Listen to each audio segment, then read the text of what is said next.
Violence that erupted in early May in India's remote Manipur state between its main communities, the Meiteis, Kukis and other tribes has left deep scars.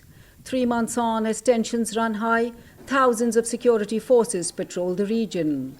The cost of the conflict? 140 people dead and hundreds of homes burnt. About 60,000 people have been displaced. Many still live in refugee camps. Among those who fled their home were the parents and family of Hoinu Hosel, who lives near Delhi. I just cannot imagine. They came, pelted stones, bursted cylinders. It was like they were out to get us. There were babies, my 2-year-old niece, my neighbor's daughters, elderly people. They were really driven out. Insurgencies and tribal rivalries have troubled Manipur for decades. But the recent ethnic conflict in the state, ruled by Prime Minister Narendra Modi's Hindu nationalist Bharatiya Janata Party, is raising questions. These fault lines have existed, that they were allowed to go out of control, and the government of the state and the center cannot get a grip over the situation 3 months down the line, is a very worrying phenomenon.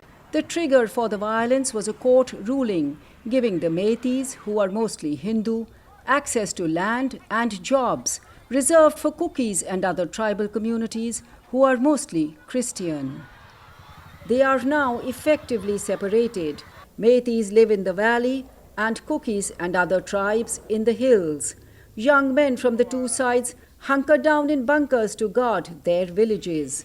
The divide runs deep. We have had historical feuds with different communities, but it wasn't with so much of vehement and aggravated hatred like this. The manner in which it was carried out is so hurtful. This is what's going to stay in our mind. National attention turned to Manipur after a video that went viral showed 2 women in the state being paraded naked in a village. It was one of several reported incidents of violence against women as ethnic rivalry roiled the state. It prompted Prime Minister Modi to promise tough action. What happened to the daughters of Manipur can never be forgiven. However, there has been no other public statement from Modi on the conflict. That has angered opposition parties who have moved a no-confidence motion in Parliament against his government.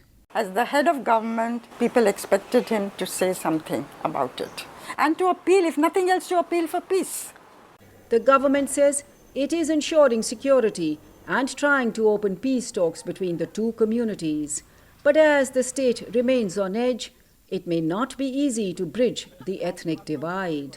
Anjana Pasricha for VOA News, New Delhi.